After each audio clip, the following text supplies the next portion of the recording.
After 7, so I think we're going to get started. I would like to welcome everyone.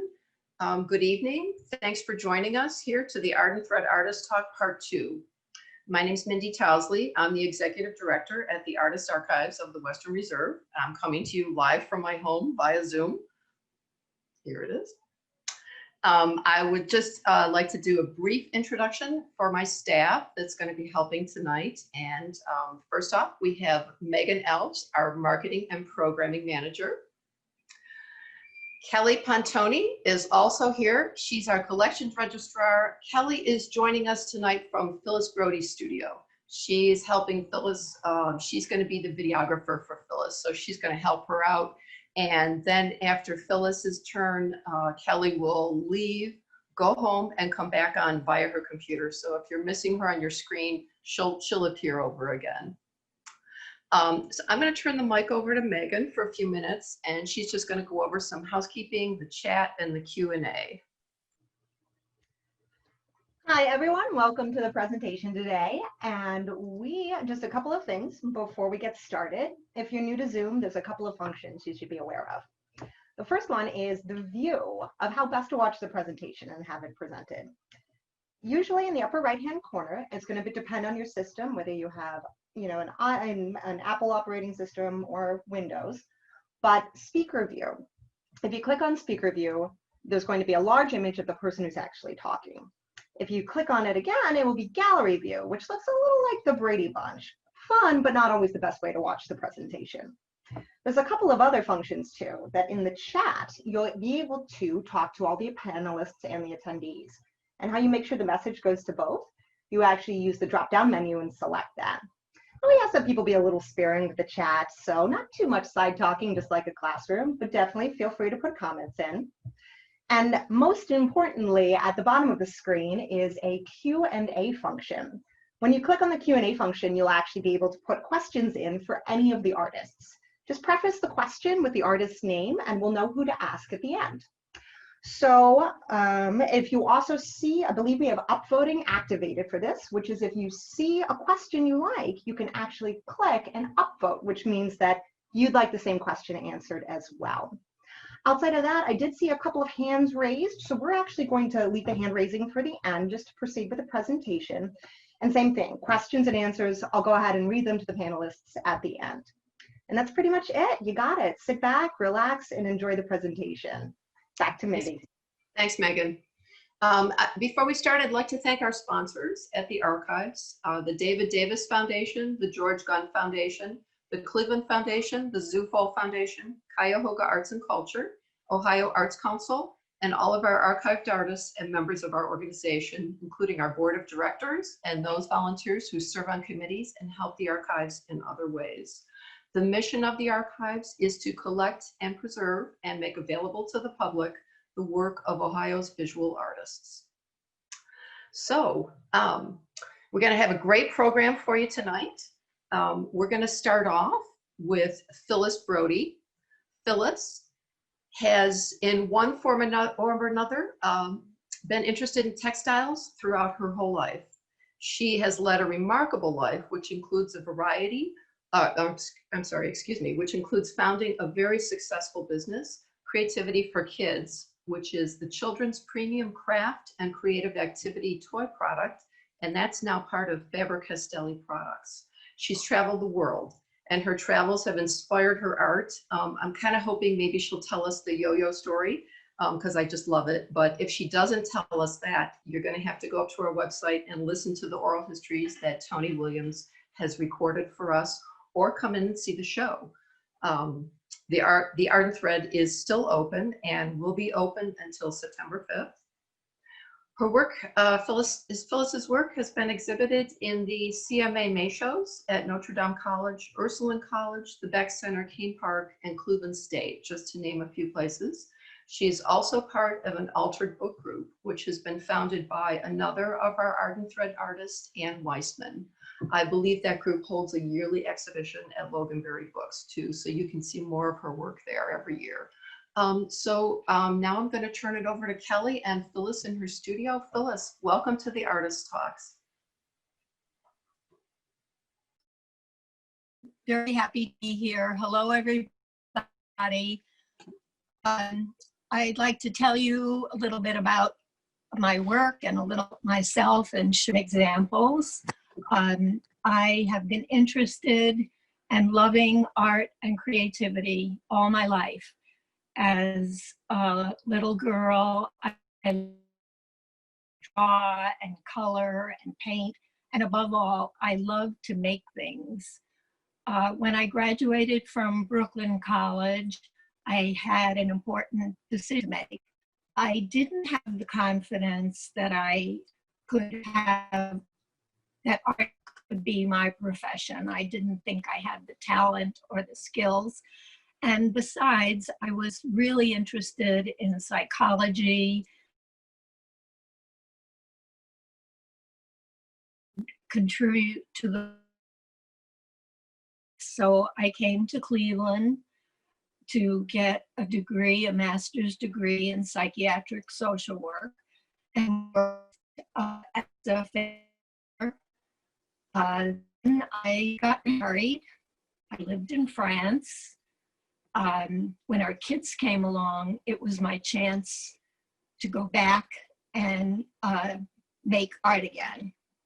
And I was very inspired by Schwitter's and Cornell. And besides, I had collected all this stuff. So it was a great way to begin to tell stories with the materials I had. Eventually, collage making turned into fabric collage, and then quilting, embroidery, and crochet. I never met a art I like and didn't want to try. So I worked on all of these different skills. And then in 1976, my life took a different turn. I was volunteering in my children's class at Roxborough Elementary School and bringing creative activities into the classroom with a friend. And she and I were so amazed at what we saw when we gave children these open-ended activities that didn't have a lot of rules attached to them. The children just blossomed and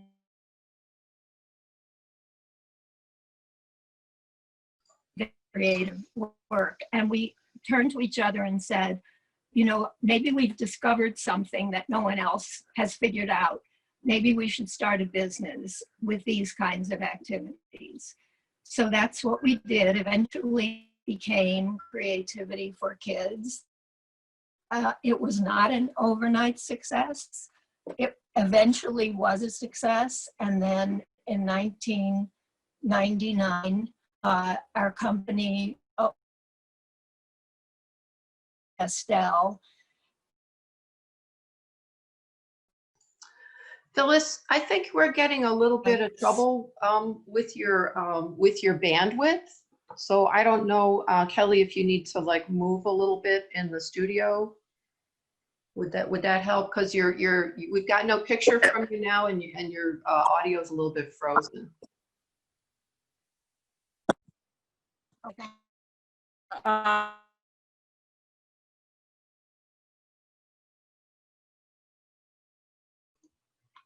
Do we want to give it just a little bit and then we could move to the next speaker to see if it improves? Yeah, I think so. Yeah. Okay. That way they could log off and then potentially log back on and maybe a stronger connection would form. Yeah. Phyllis, does that sound, Phyllis/Kelly, does that sound like something okay to go for? How's that? Is that any better? Well, the audio is good, but there's no picture for you. Mm-hmm. Thanks for everyone for bearing with us. Good old-fashioned Zoom excitement right here. Hey, Megan, if there were some hands raised, were there any questions by the participants that you can look at? So I think I see highs. If anyone has a question at this time, use the Q&A function, and then that's gonna know that that's what's going on there. I can pop it up. So, oh, I see some visuals. That's exciting.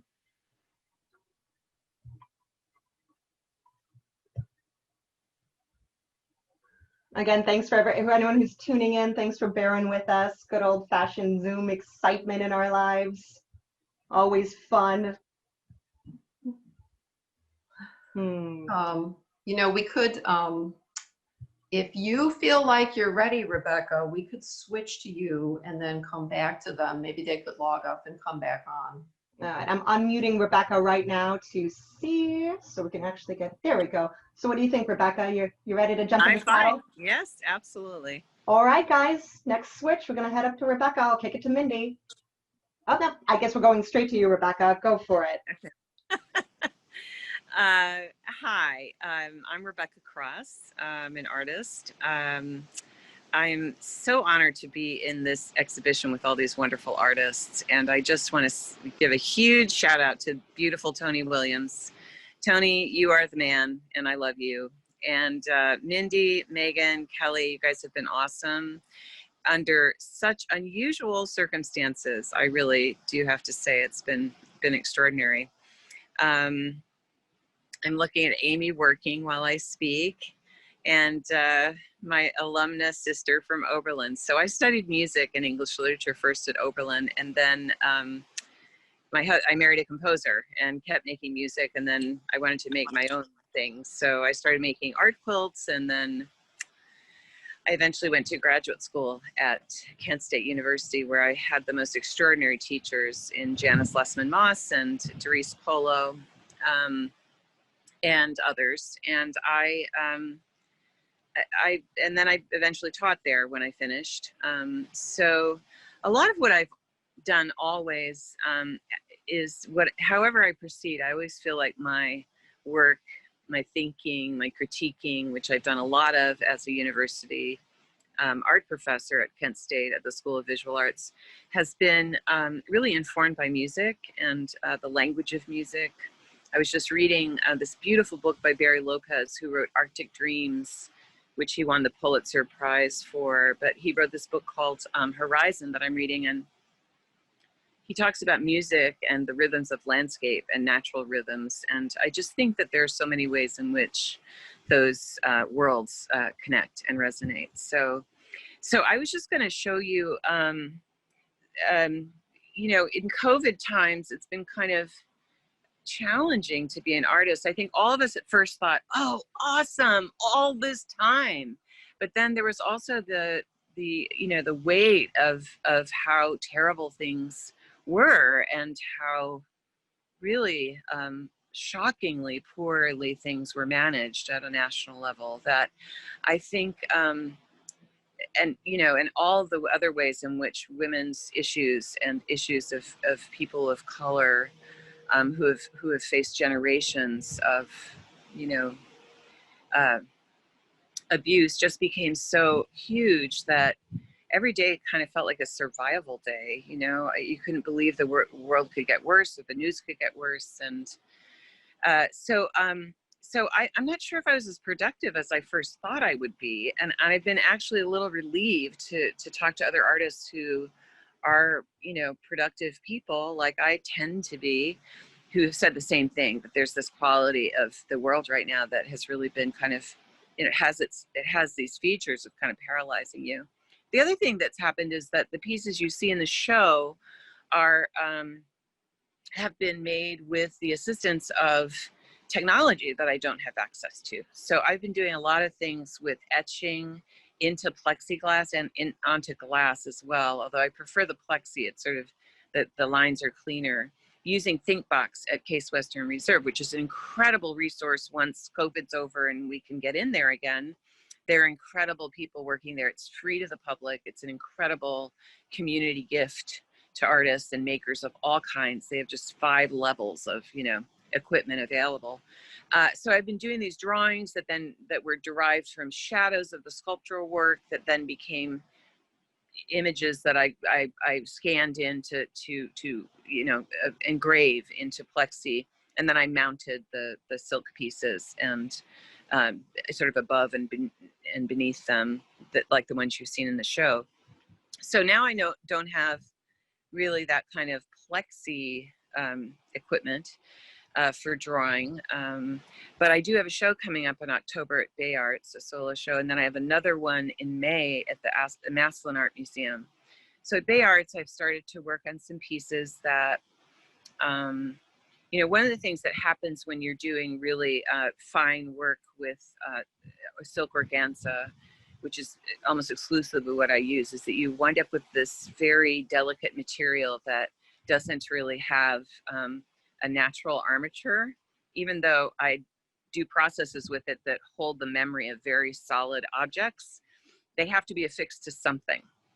And so I decided I was going to try to start to gather a bunch of Kozo sticks from the Morgan. And what those are is they're branches that have had all of the bark removed in order to be made into paper pulp to make Kozo paper. And Amy will talk more about Kozo and paper making. But what's interesting to me is that silkworms feed on the mulberry leaves, on the Kozo leaves. So it seemed appropriate to sort of appropriate these sticks that are very beautiful and smooth. And so I decided I would just drill holes into them and really start kind of excavating scraps and pieces of old pieces in my studio in order to kind of think about the idea of ephemera, which is, you know, related to the word ephemeral, which means, you know, things that are, you know, here and then gone, and sort of moving through time, sort of a time cycle quickly.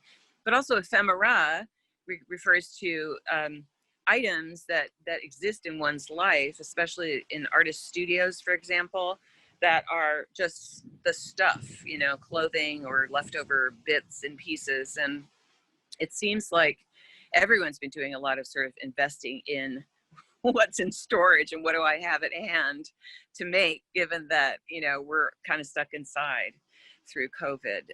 So I've been gathering up old pieces, continuing my interest and concerns with drawing, thinking about the natural world. And I've, and a lot of my work has always had this kind of biomorphism or sort of curiosity about plant life, about sea life. I have two pieces here that I wanted to show you that I'm calling divining rods. Can you see them? I'm looking at my camera and kind of, anyway. So they are Kozo sticks that I have, and another piece I'll show you is sending its ribbons over to say hi to the Kozo sticks.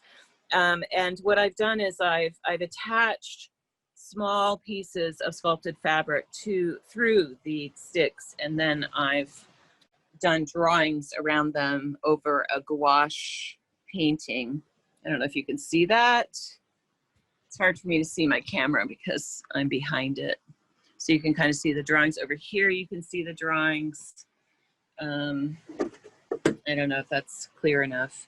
So I'm calling these divining rods, and how they're attached to the wall is sort of out from the wall on these long needles.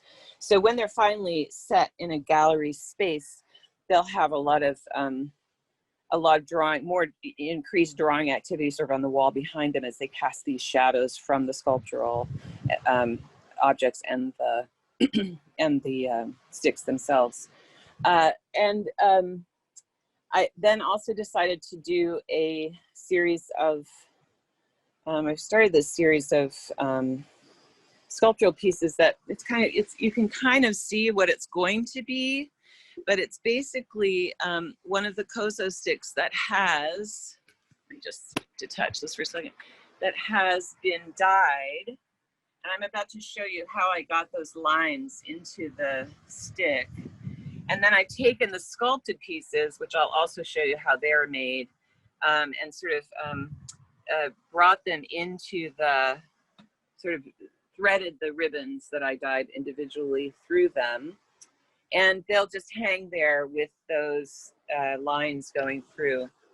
And I think they really are kind of a reflection on the line, which is something that I think about all the time in my drawing and in my work, and in what kind of shadows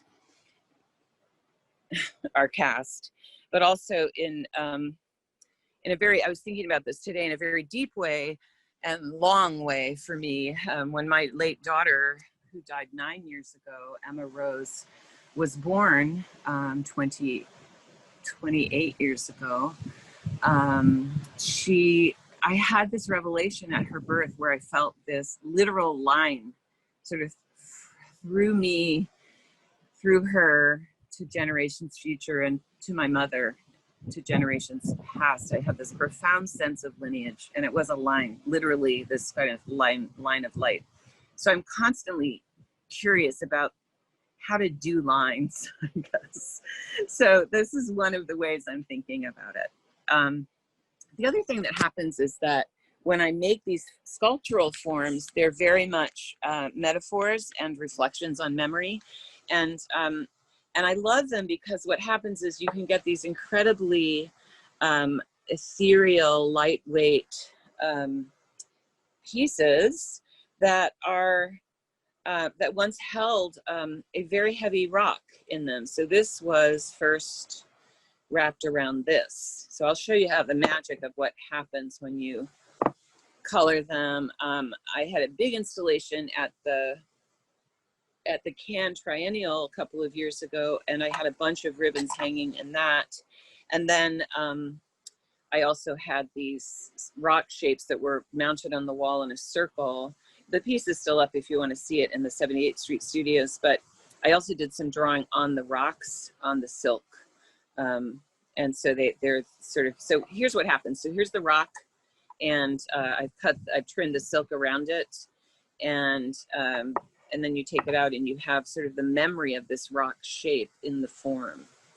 So the next piece with those hanging threads will have a bunch of blue and purple and green ribbons, and then we'll have these shapes also. So you can sort of see it used to hold this really heavy shape.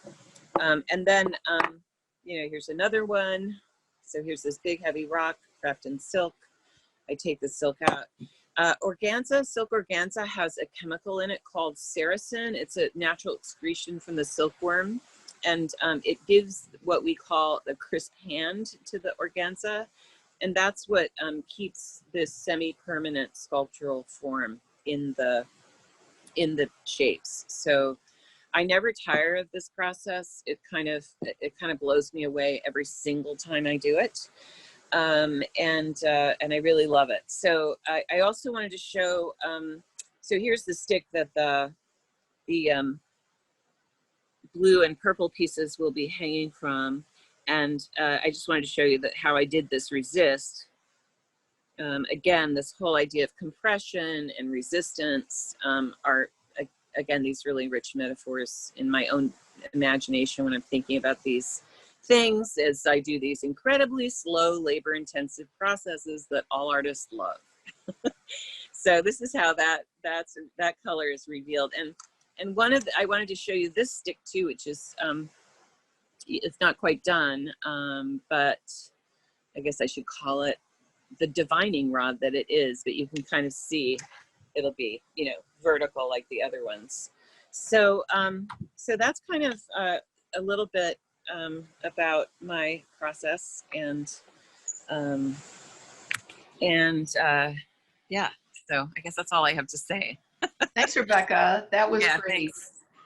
That Thank was you. wonderful. Really interesting. And I'm sorry I didn't get to read the introduction to you, but I think you did a good job on your own introduction. Oh, thanks, Oh, Mindy. That's totally fine.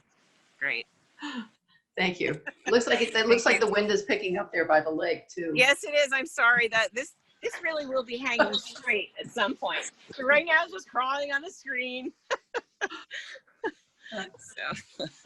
So I think we're going to try and go back to Phyllis. It looks like the connection is better. So let's pick it up where we left off. Thanks, Phyllis, for being patient. Okay, we'll try again. I think where I was, let's see, I was talking about getting about the re-entry in a way into art making. About 10 years ago, I started making altered books, and if you don't know what an altered book is, it's basically any book that's been discarded that various artists do all sorts of things with them. Deconstruct, use the covers only, just use the pages, add to the book in various ways. And I thought you'd like to see how a book starts out. I chose this particular book because I liked the shape of it, and I got rid of all the text and all the images, and then I just started scribbling in it and painting and scraping. This is for a show called Shadows and Reflections, which is scheduled to open at Loganberry Books in the spring with the Altered Book Group. This is another type of book, which I think of as an open book. And I've done several books like this, where I use the actual book and set it up almost like a stage. This particular one, as you can see, came out of the outrage, the horror of what was going on at the border. It was for a show called Moral Compass at the Morgan last fall. And I don't think it needs a lot of explanation, but the idea of this type of a book is to create a scene and tell a story. Actually, all of the altered books tell a story of one kind or another. And one of the things I love about them, I love working in them. It's very intimate. You can put in a lot of detail. And for the person who sees an altered book, I think it's a different kind of an experience than other art forms. First of all, you can handle it. How many other types of art would have a sign that says, okay, to handle? And you can turn the pages and kind of have your own personal relationship with the book. This one is called The Real Housewives of Brooklyn, circa 1950. It was for a show titled Women, and it was my take on what life was like in the 50s when there were housewives, and this used images and text to tell that story. This is a book that was a children's board book. Those are really fun to work with because they kind of stand up on their own. A recent book that I did was from a trip to Gujarat, India. I was fascinated with all the different doors, so many different kinds of doors. And I took a bunch of pictures, the doors, the things you can see through doors, because in India, the doors most of the time are just wide open and right there on the street. And my favorite was the barber shop, which was sort of ubiquitous. So this was the book of doors. I added images, other images, and little bits of back to ephemera that I found on the street. This particular book is one where I actually incorporated objects. Among the many things that I have collected are keys, and some of them are really, really beautiful. And they've been discarded. Nobody wants them anymore. They were once extremely useful. And I thought they would be the perfect thing. I did rubbings with them and then put them behind these dryer sheets to give the sense of sort of the ghosts of the past. I'll talk about dryer sheets in a minute, but first I thought maybe this is a good time for me to give you a look at my studio. I collect a lot of stuff, and so we're gonna do a show of all the stuff I've collected, which vary from buttons and beads and doll parts and rusty bits and wood and all kinds of photographs and little toys, just about anything that I find that I think has some potential.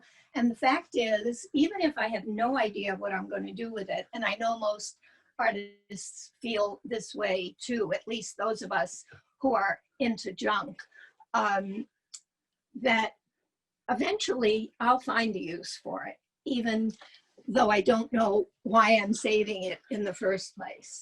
Which brings me to dryer sheets. I took a look at these dryer sheets a few years ago and I thought, these are really beautiful. A dryer sheet, in case you don't know, is something you put in the dryer to reduce static when the clothes are drying. And I thought they were lovely. So I started collecting them and I ended up with a huge pile. And then when I was working on this book, I thought this would be the perfect thing to use to create that effect. Then I started doing more things with dryer sheets, painting them, first waxing them, and then painting them, and layering them with different kinds of gauze and netting, and then sewing them and adding beads. And these are two pieces that I did using dryer sheets. Maybe Kelly, you can get closer to see some of the detail, where I embroidered, stitched, and added more texture and more layers to the pieces.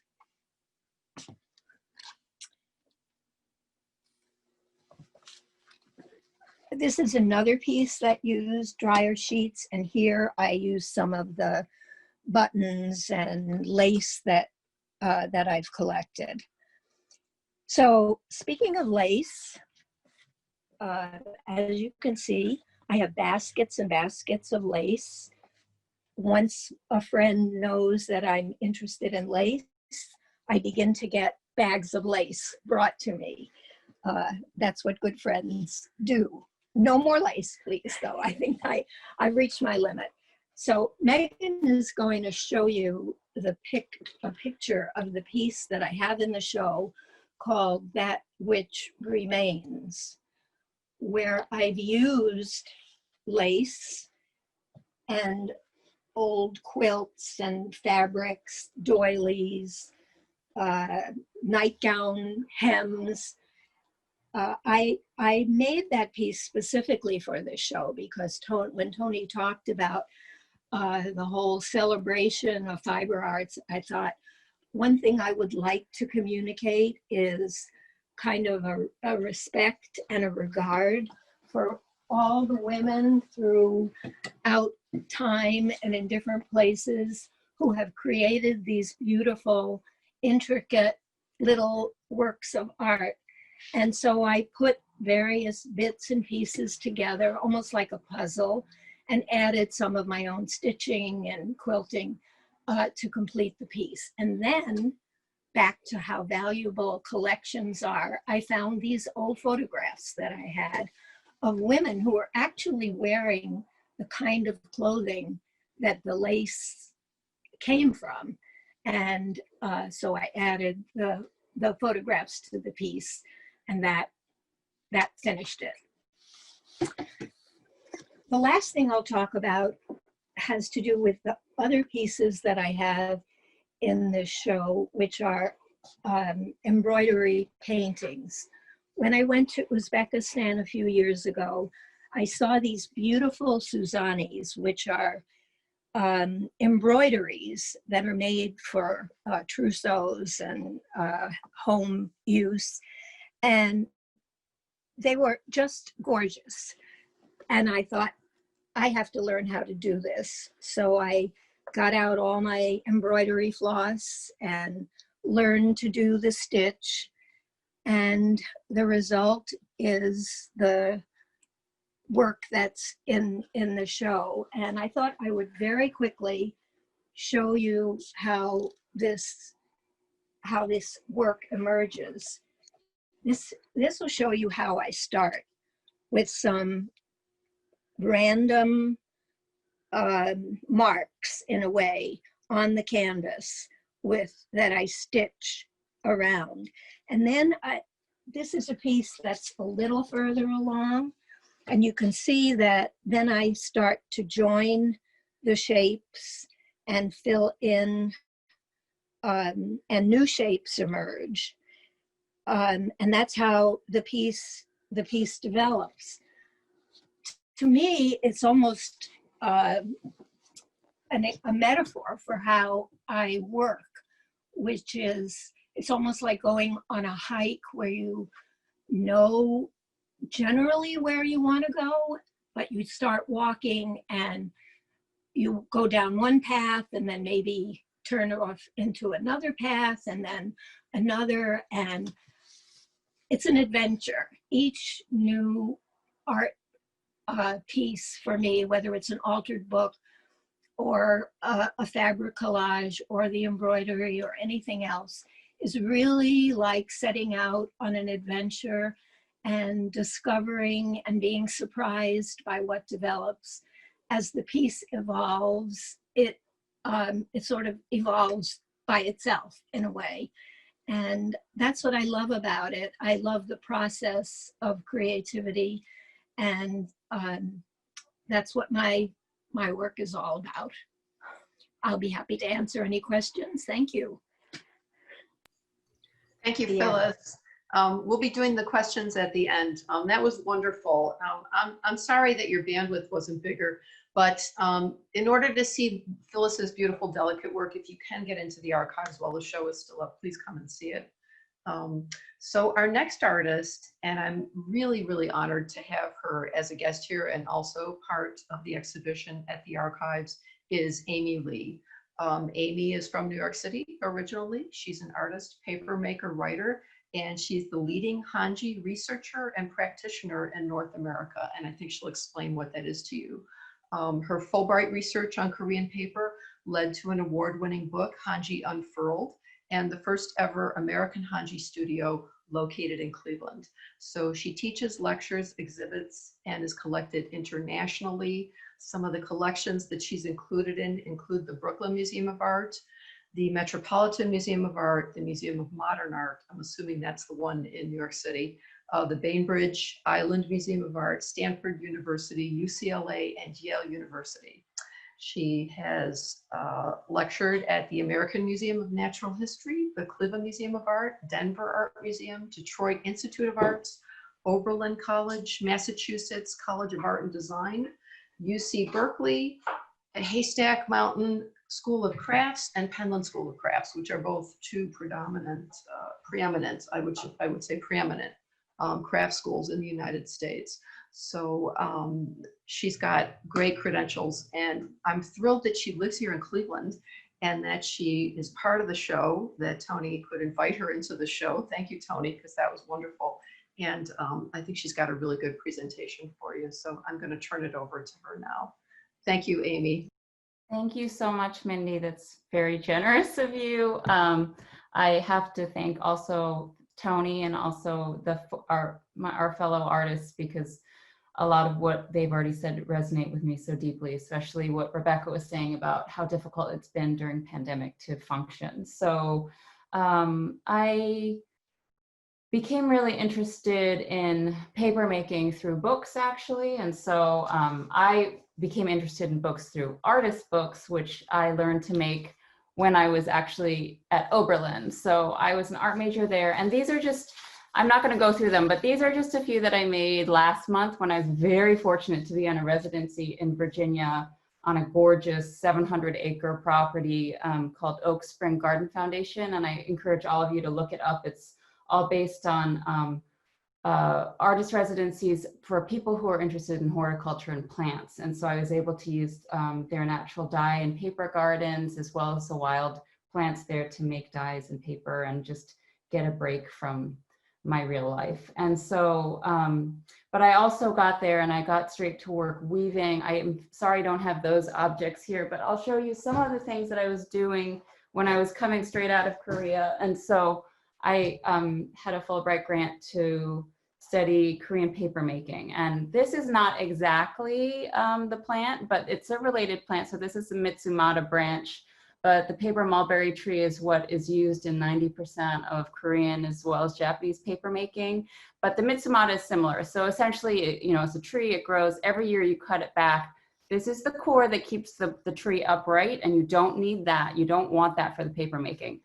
The bark is where you want the fiber for the paper making, but it's covered by all this, the brown material on the outside, which you don't want. So what you have to scrape it off to get to this inner white part. There's a huge process of doing this. This is essentially done by farmers in the slack season in the winter. It's something that is very labor intensive. And then when you're done, you get things like, you know, you get paper that people think is called, they often call it rice paper, but it has nothing to do with rice. This paper is not made out of rice. Rice itself, what you eat, does not make paper. The rice straw can make paper, but it looks nothing like this. So, and then I take this and I cut it into strips and then turn it into ropes, and then I weave it into objects. And so some of the traditional objects that I first started were things like this chamber pot, where it's completely 100% made out of paper. This one I didn't coat, but normally you would coat, seal with sticky rice paste and then lacquer, and then it's set to go for you to use, totally waterproof. These are actually dust pans, and they're all woven out of paper, and the dark color comes from the fermented juice of persimmons, including this stripe here. And so these are, this was at a time in Korea before industrialization, and you just had to make everything you needed. You didn't go and buy things that were made in factories out of plastic. So everything you needed, you could make out of paper. This is a gourd, and you can fill it up with water or wine or whatever you want to travel with, put in a cork, and then you're ready to go. So that's kind of like old school water bottle.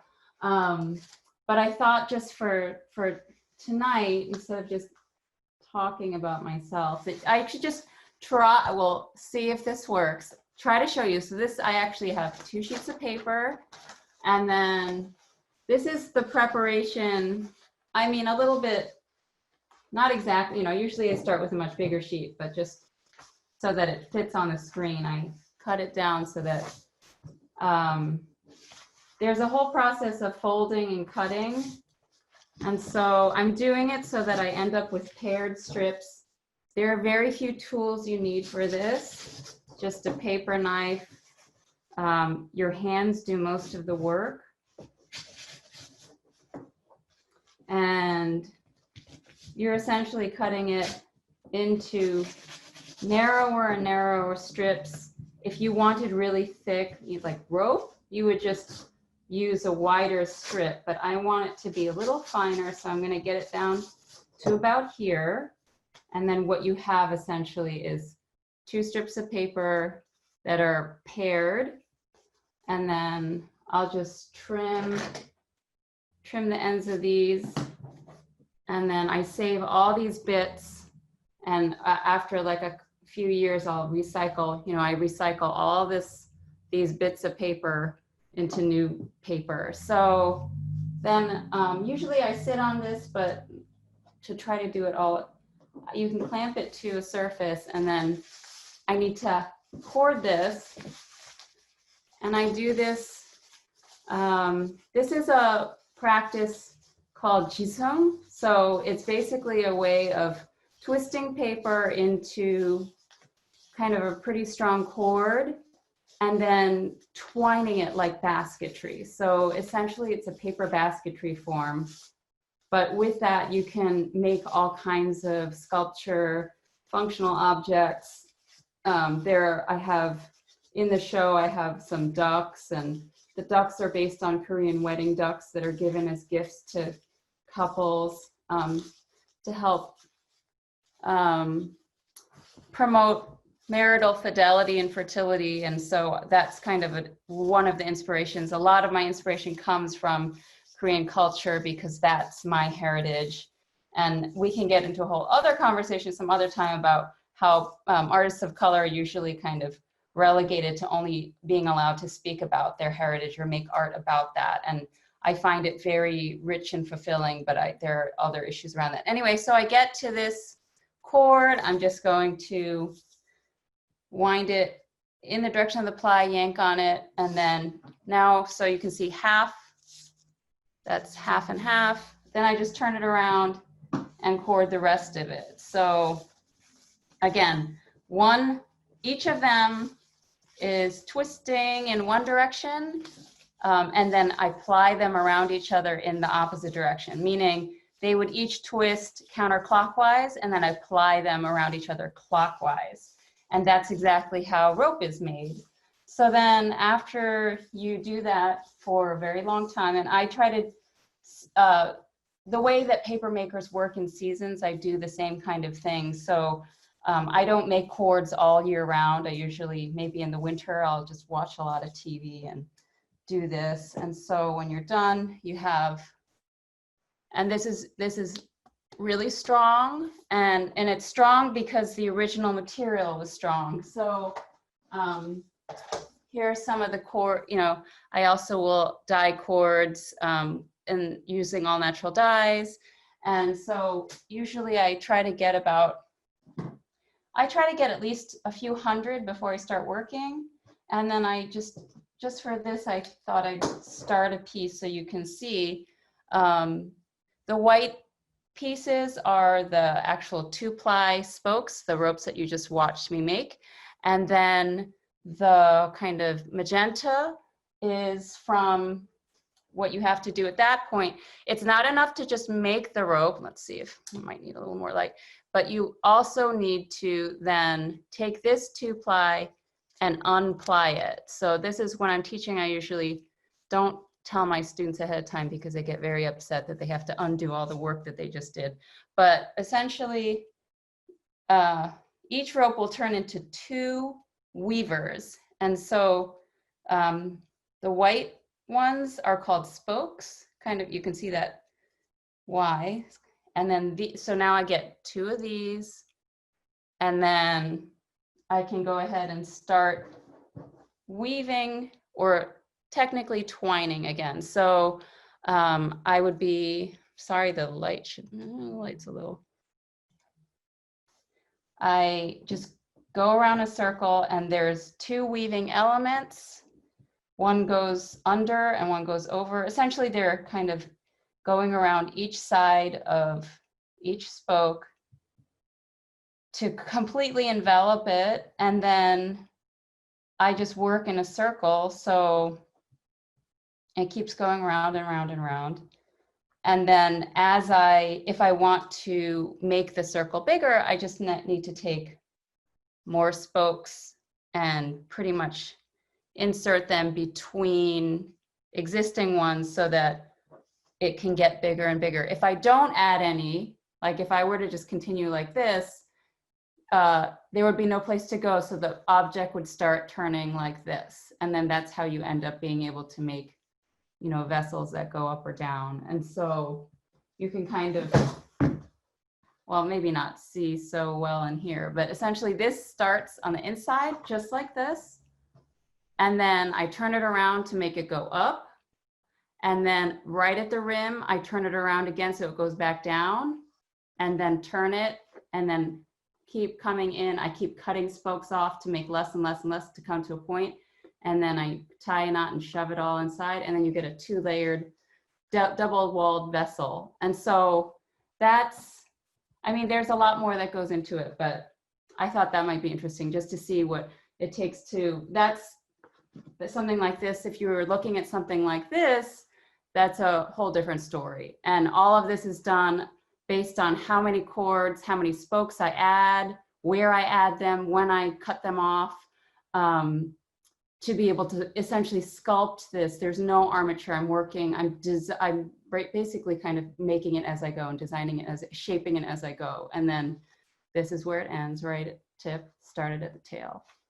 So that's it. Thank you.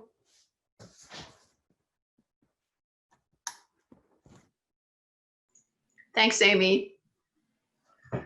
Okay, I guess some people are having some issues with seeing speaker view, so I Actually, think maybe Mindy, we I got fixed that. it. So, Okay, good. yep. So everybody should be able to see speaker view. There was a little, it's Zoom, it's exciting. There was a tiny little box that needed to be checked. It's checked now. So, Okay, okay, good. I'm sorry for that delay. Also, 1 second, if anyone has any questions for the artist, put it in the Q&A function and we'll ask them at the end. So there's some great resources. So back to Mindy. Okay, thank you. So our last artist up tonight is Mariah Johnson. So I was introduced to Mariah's work last year when she applied to be part of the Seen Unseen exhibition, and that was last September at the Archives. And I have to say that when Ann Albano and I saw her dolls, they just blew us both away. She definitely wanted her as part of that exhibition.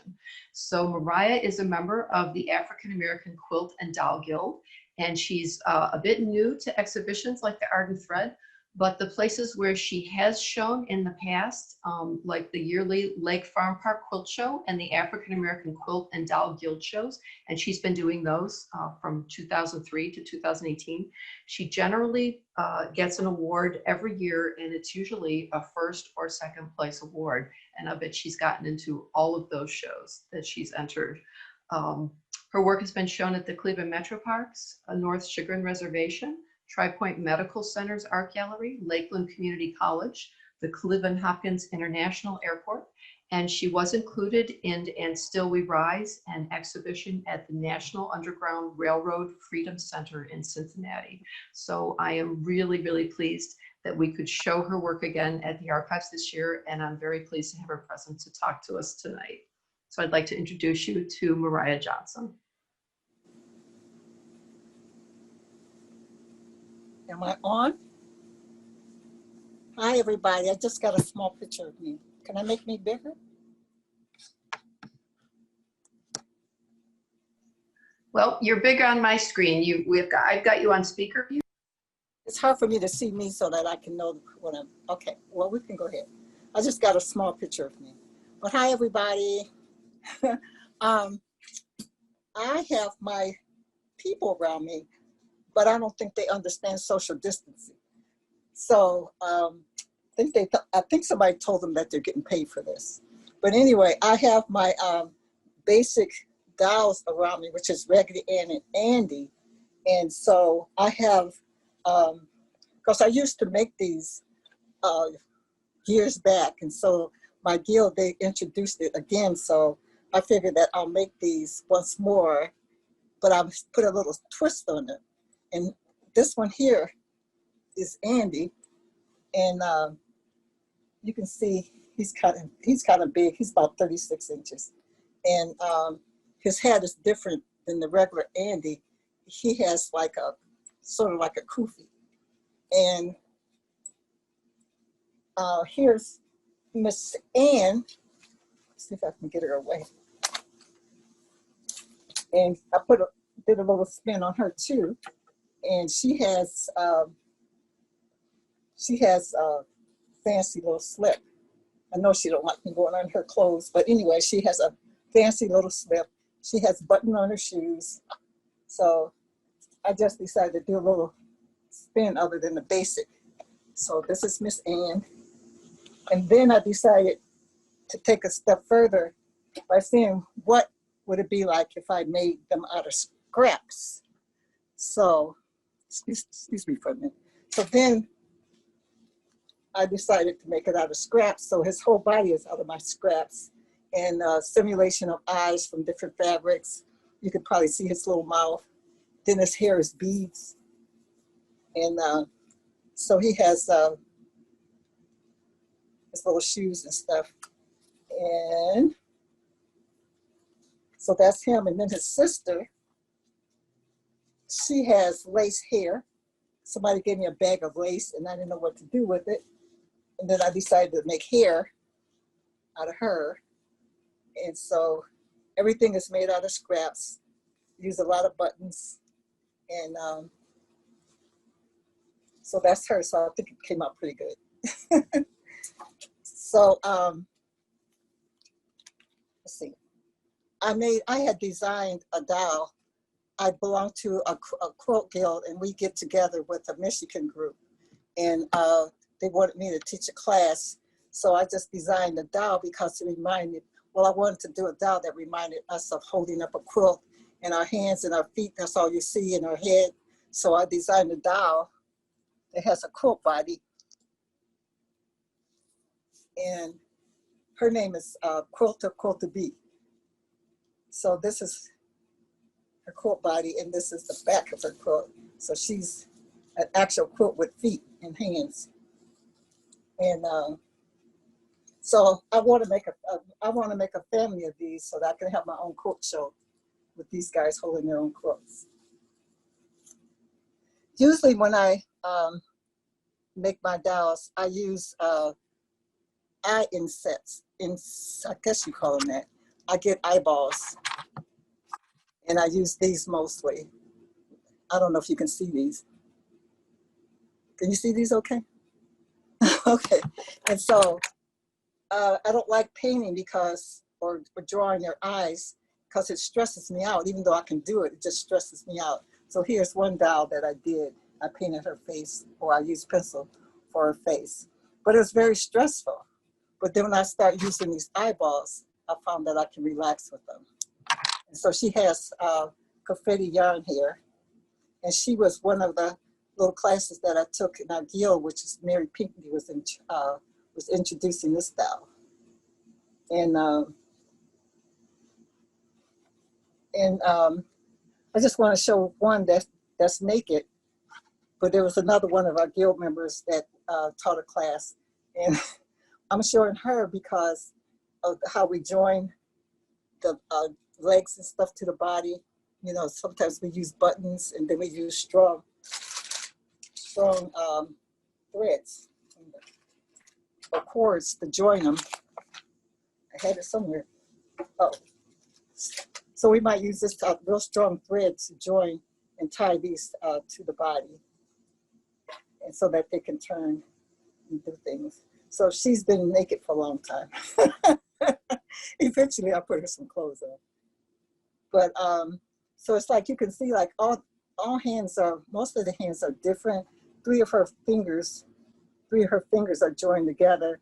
So they have what I call chenille or pipe cleaner that we put in here so that they can bend their fingers and so they can hold on to things.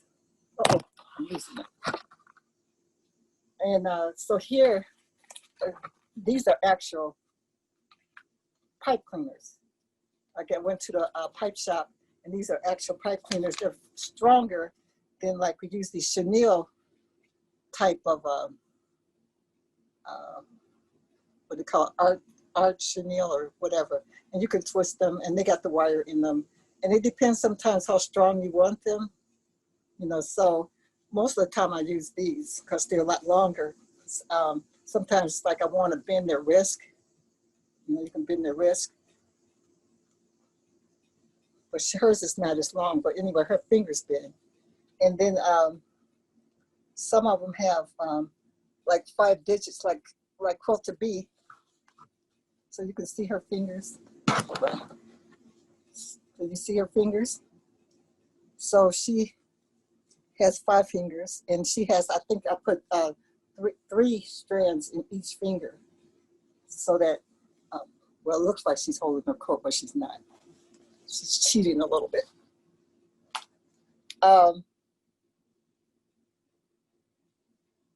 Which other than? Uh-oh. So I'm missing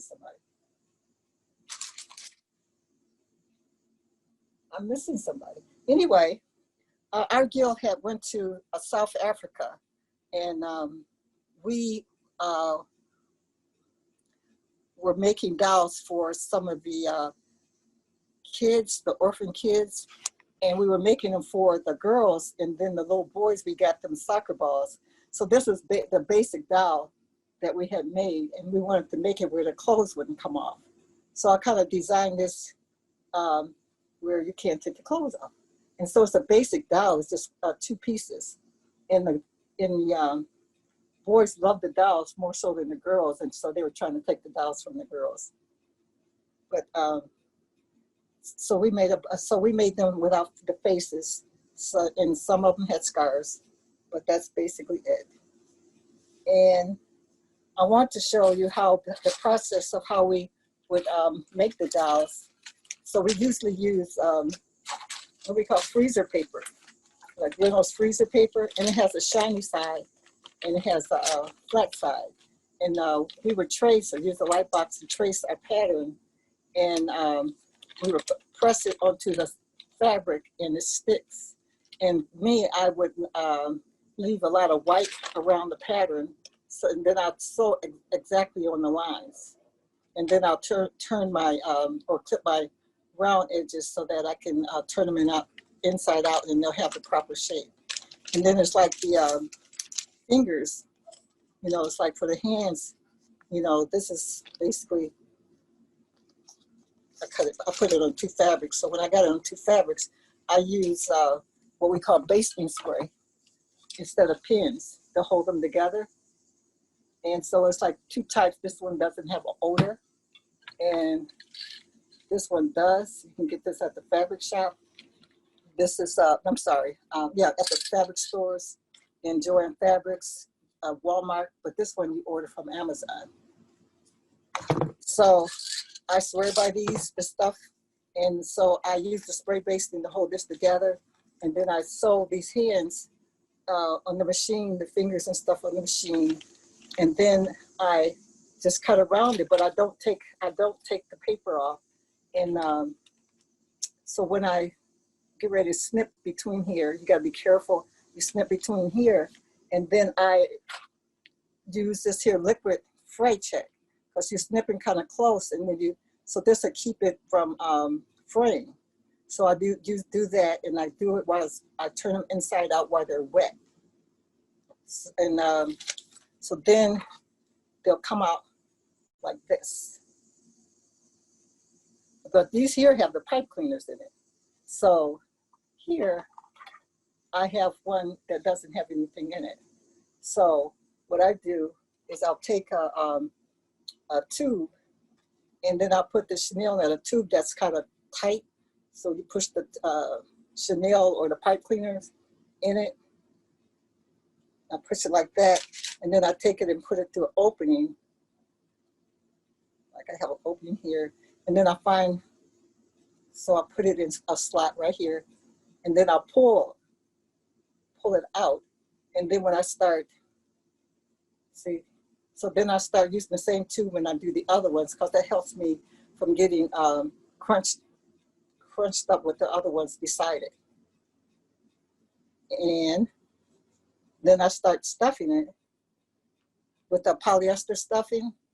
So I don't have anything around me, but I just start stuffing these.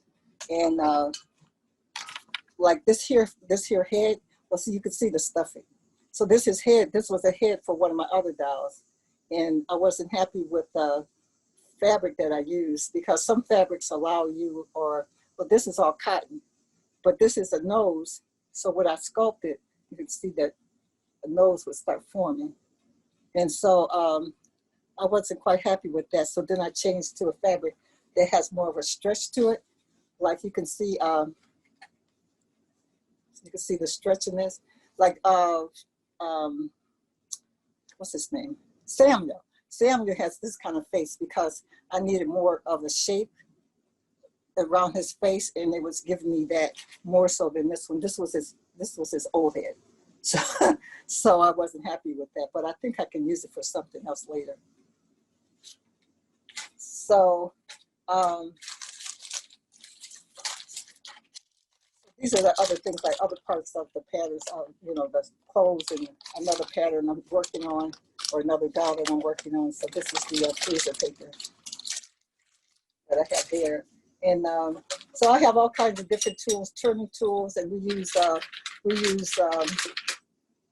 chopsticks and things like that. So if we want to put it in their legs and stuff where we want them to stand up, or like their neck and head joined together. We don't want the heads to flop, so we put this in the body, and then we put the head on top, and so it doesn't flop.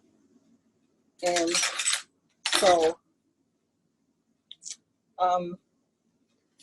you know, the shaman doll, it has a lot of beading on it. And I had made this here piece before him, and this is a piece with beads and things. And so then that just gave me an idea of making the shaman doll. And so it's like a flat piece of felt. And then I just kind of start forming around or just putting beads at random, putting beads there at random and just see what comes out. So it's not a idea that I have at first. So I beat around, and then I took that piece and then put it on the flat background of the body. And then I just started adding beads to connect everything to the body. So I think that's it. Yeah. Okay, there's one more doll behind you on the couch. Is that the Oh, one this one you thought here? you were missing? Yeah, Yeah. she's kind of new. Can you see her okay? Yeah, she's kind of new, but she's not an original. But I just, like anything else, I just redesigned the basic pattern of things. So her hair is made out of tassels. So I just cut each tassel and I sewed them one at a time. And so even her eyebrows are made out of tassels, and her eyes are flowers. And so she's a flower girl. That's what I wanted to be. So she has her little boots, her sequins. And so I just wrapped her legs with ribbon. You can see them okay. And her hands. Can you see her hands? I think so. Can you see her hands okay? I don't know. Mm-hmm. So that's her. And I think her head turns. Yeah, her head turns too. Wow. Yeah. So that's her. The other one you had, she was in the show at Cindy. Cindy was in the first show. Uh-oh. So Cindy was my name. I changed my name to Mariah. And this here was a doll that represents me when I thought I was 8 years old, and I had this red and white dress, and I thought I was so beautiful in that red, white, and dress. And then I had these little skinny legs, and I had these black and white shoes. I think they call them, what are they, saddle shoes? Yeah. And so I had these long feet and these little skinny legs. And then I said, what if I make, because our guild, our challenge was to make a doll like us. So I made a doll like me. So she's simulating that polka dot dress, so I just put a spin on it, and I got little circle beads, and then I embroidered some round circles, and then she has a little slip. And then these socks and shoes, see the socks and shoes, I had bobby socks and I had these shoes. So then I put a play on that. And so here I am when I was like 8 years old. And I got my little heart inside, because it was trying times. And so I just want to represent that, as well as my mother crocheting all the time. And I liked all her crochet dollies and stuff like that. So I put it on her head. And she has green eyes because I was in the store and I was kind of stealing something. And I looked up, this lady was watching me, and she had green eyes. And she scared me. So I just decided to put it in her face. And so, I just added different things because I love leaves. And I put the leaves on her face, just little things that I loved, and kind of added onto that. So she just represented me when I was Cindy. So that's it. She's beautiful, Mariah. Thank you. It's wonderful to see the dolls in your house like that. They're just amazing. So I'm glad you showed us that last one too. I love all the little personal things that mean so much to you that you put in there. So I'm going to turn the program back over to Megan, and I think we do have some questions and answers, and plenty of time to answer them. Absolutely. Everybody was so amazing on this program. Just blown away. And we've been getting solid in the comments, just blown away by the amazing talent of you artists. It's been so good. Oh man, I don't even know where to start. We'll start. Oh, and if anybody has any questions still, go ahead and put them into the Q&A right now, and we'll try to get through as many as we can before 8:30. So first one, we're gonna go with, I'll go in like full presentation order. We're gonna go with Rebecca. So I'm gonna go ahead and unmute you.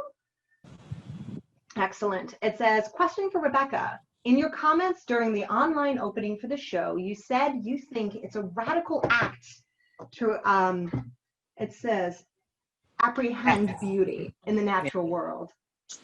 Wow, I love that. Your comment really stuck with me. I wonder if you can explain why seeing beauty in nature is radical. Dang, that's good. That's a good question. Hey, Barbara, I saw that question. Thank you so much. Certainly I'm using radical as an adjective that's something that's extreme rather than something that's a political act, although, and I was thinking about this. I think that the ways in which COVID has made us all really isolated in a way has also, even if I haven't felt as productive since it all began, I have felt more attentive. I feel like the time has given me a greater chance to be attentive. And so in a sense, I think it is a radical act because we don't pay attention enough, I think. I think we're in trouble because we're not paying attention to the weather.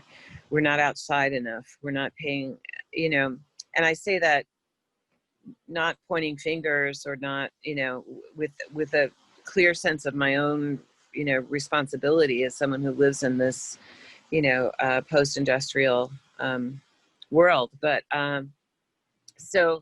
but what's amazing to me too, and what's radical is that I think there's something transformative about that kind of close attention that really does kind of, I almost feel sometimes like I'm entering another world when I pay really close attention to plants, because their details and the tiniest pieces of them are so miraculous and so strange. I mean, I really do think the natural world is just so full of strangeness that, that it's really important for me, and turns out to be a pretty radical thing for me to attend to. So thanks for the question. What a great question. Oh, that's so good. And I like that idea of like presence in the moment being the gateway to just awareness, but the gateway to just this whole other experiential world. And COVID's been so interesting because we're forced to be paying this attention to this very calm, small details.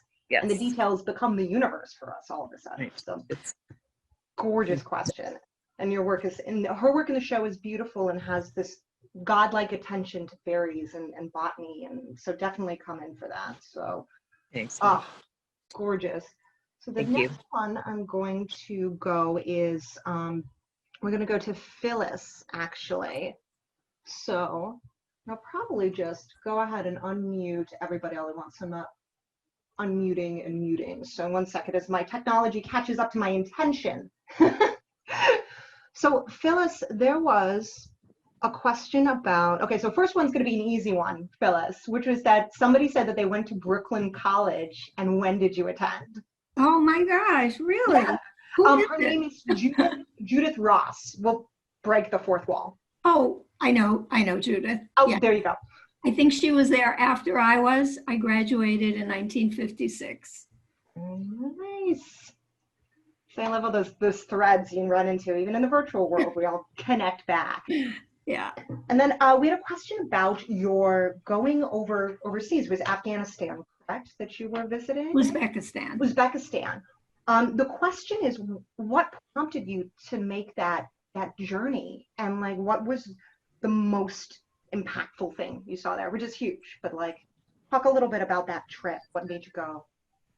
Well, a friend had discovered these Suzanis when she was in Turkey, and decided that she was going to Uzbekistan and invited another friend and me to come along. neither of us had any idea even where Uzbekistan was. But we said, sure, that sounds like an interesting place to go. And it was. There are many things that are interesting, but the thing that really stayed with me were these embroideries that the first day we were there, I was in a museum and the entire piece was covered with all of these stitches. And I just never seen anything like it. So there's also a rich craft history. There is all the mosaic tiles. And so it's a fascinating place to go. And then how long were you over there? A little over 2 weeks. That's you were enough to sink in to the culture. Yeah. Too. Mm-hmm. It's beautiful, and actually Plus the markets. They have wonderful markets. And I noticed that there were definitely artifacts around your studio too from the trip. I was kind of like peeking at that. So you could spend a lifetime in your studio. It's amazing. I'll be there later. Don't worry. Okay. You won't even notice me.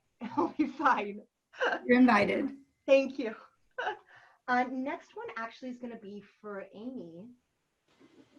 So Amy, we have a question for you that is cord weaving a traditional Korean technique, or did you invent this to suit your artistic needs? Yes, it's traditional. I studied with someone for half a year, and then I went back a few years later and I studied with him for another month. And so I'm going to actually type it into the chat so you can see. It's called Jisung, and that's the practice. It's been practiced for hundreds of years, and the museum actually in Cleveland has a footed tray that's made that way. So it's not in it's in object storage, but they do own one of those pieces. It's not easy to find those artifacts. A lot of them were destroyed and kind of burned in various wars and invasions, but yeah. So it's something, but the way that I use it is different from the way I was taught it. So like when I went to my teacher the second time, I brought him not this duck, but I said, I've been trying to make ducks. This is how I've been doing. Can you help me do it better? And he said, why? I didn't teach you to do that. Why are you doing that? So he expected me to just kind of do the traditional vessels, but I was interested in doing other things with it. So that's it. Awesome. And so I got a note that my audio was low, so I'll actually speak up and probably drop my register a little because sometimes I can get a little squeaky with my voice. So Amy, you said that you were there at one point for half a year. I was there for a whole year, but I spent half a year apprenticing with him. Okay. So I would go to him at least once a week, if not more times a week, and spend up to 8 hours with him studying, because that was, he's very demanding. Wow. Yeah, I was curious what your daily, like what that training looked like. So 8 hours per session. Per session, he would, his wife at the time, she's now passed away, would make us stop by feeding us. But yeah, it started out as shorter sessions, but as he got to know me, we would just work. I would get there at noon, and then I would just be there all day. That's a lot of trust and a lot of connections. So yes, that's impressive. I'm sure that they don't do that for everyone who just knocks on a door. No, and he didn't want to do it, and I didn't want to do it either. I was like, I'm here to learn how to make paper, but my paper making teacher connected me to this weaving teacher. So yeah. So neat. Wow. Let me go ahead and jump over to, let's see, we did Mariah. It's me Rolodexing my life. Rebecca, okay, so Mariah. I'm unmuting you, Mariah. I'm sorry. It's, again, the technology is waiting to catch up to my intention of unmuting everybody. It's thinking about it. It's because everybody knows that they want to. Oh, I did it. Oh. Sorry about that. So it's going to catch up, but I'll ask the question as we're waiting for it to actually unmute. Oh, there we go. Hi, Mariah. Sorry about that. So we have a lot of questions for you, which was Mariah, a lot. So first off, everybody is just very blown away by your presentation. I was just so joyed. So we have, first one is from Georgiana, and my head is swimming. Such wonderful stuff, so creative. And it says that each presenter should have an hour. You could easily fill it. So I wanted to share that. That was to all the presenters, but that was especially to you. And then there was also a question of where do you get your gorgeous fabrics, Mariah? Did you bring any fabrics back from South Africa? We had stopped at a fabric store and got some stuff there, but I always had tons of fabric. So I would just buy fabric everywhere, anywhere. And in 2002, when I started quilting, and I got inspired to quilt by this book called Hidden in Plain View. And that's basically about how enslaved people escaped from her point of view.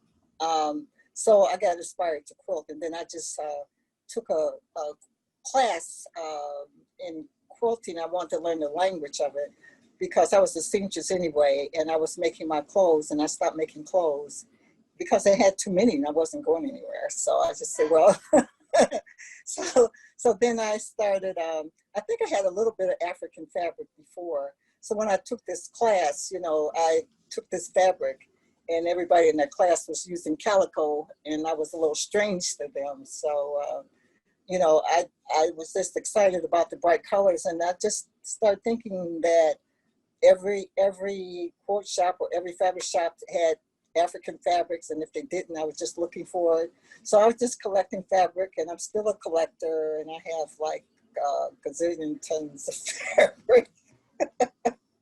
And I save everything. I save my scraps because later down the line, I end up using stuff, you know, and it's kind of like things call out to be born the way they want, and things turn up and show up in my view, and things that might be at the bottom of the heap that I thought I forgot. And if I got inspiration, it tends to show up in my face, you know. And I remember one piece, as far as that big doll called Shantae, her body came about because the fabric showed up on top of the heap. And if I had a dug for it, it would have been days, if that long, to find it. And so that's what she wanted. And so that's what her body was made from that. I love it, because I know in your artist statement, you say that you learn to let the spirit tell you what to do. And that if you fight it, you have problems, but if you go with it, then exactly. it's a joy, you know, versus a struggle. Well, just like the doll Samuel, you know, I was telling people how his face is made out of the polyester, the stretch fabric, because I was able to get the contour that I wanted. So when I did that one eye, I wasn't liking that eye. I think it's the left eye. And so I squished and pushed and got it in the place that I wanted. And then when I was happy with it and I turned back around, it popped back out to what, where it was. So I'm like, okay. Is what it is. Yeah. Are you familiar with the doll maker Shelley Thornton? You two should meet. No, I am not. Most I'll of the write people down I'm familiar with is the ones in our guild and the connection to our guild, and that's about it. I will make sure to send you that name so you can look them up later. Next question for you, Mariah. It says, do you know what this kind of fits in? Do you know what each doll will look like when you start, or do they evolve into something you might not have expected when they started? Yeah, they evolve into something. I start out with somebody else's basic pattern, and then I just kind of spin off on it. Or if I want a certain proportion, you know, that's what I use. And then things just start happening, you know, so I'll go with that. Yeah. So if I don't do what they want, like I said, problems happen, you know. So I just learned, because I messed up a lot of fabric trying to push it my way, you know. I feel like that's a life lesson too, that you're supposed to go with the flow, and if you fight it, it all just comes off the wheels, you know, comes off the rails. So yeah. I got so I swear we have just two more for you, I promise.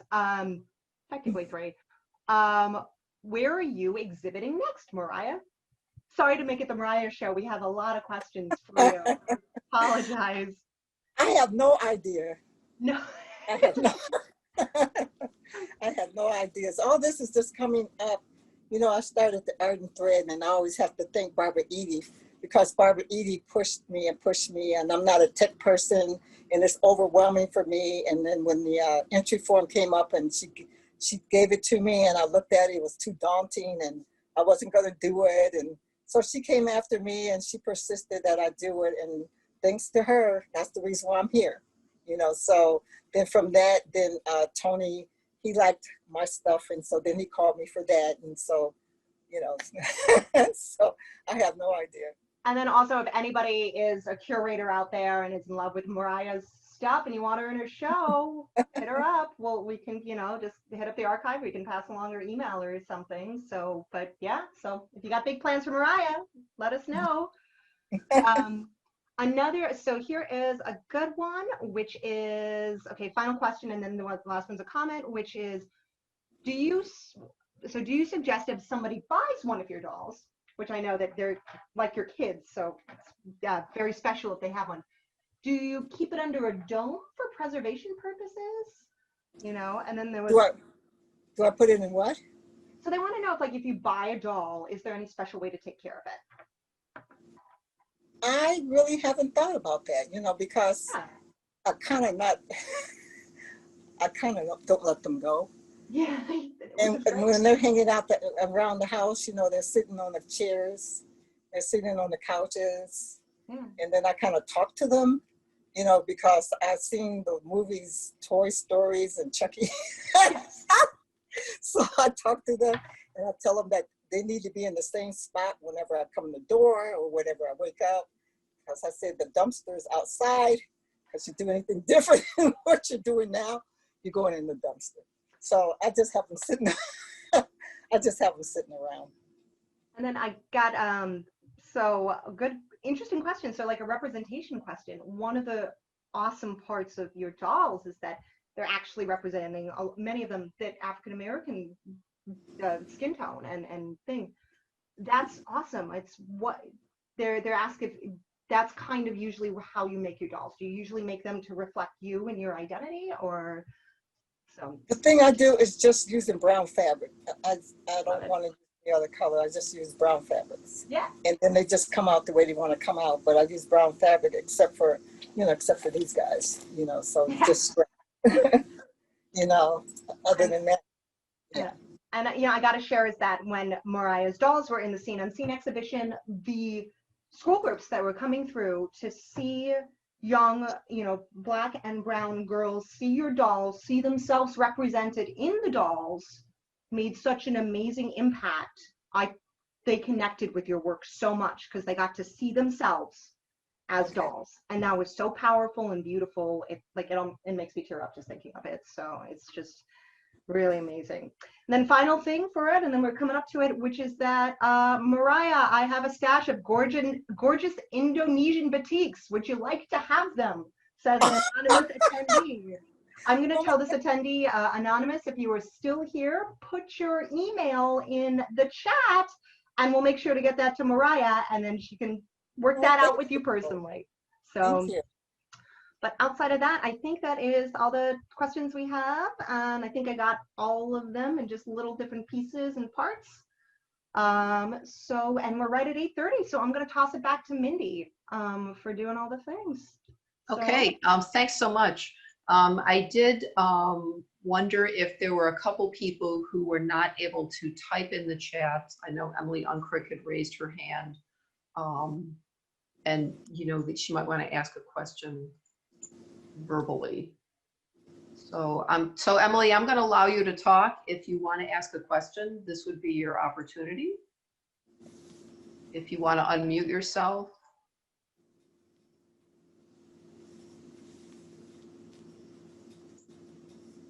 No, okay. Okay. And the other person was Judith Ross. Here, Mindy. Yes. I just want to tell you how I was just trying out the different things. Oh, okay. But I want to commend you for having the expanded view so that we could see each individual speaker and what they were showing us. Yeah. That was really important that get done. Okay, good. Well, thanks, Emily. Okay. And thanks for everything tonight, everybody. Okay. And Judith, did you want to ask a question, or were you just checking out the hand?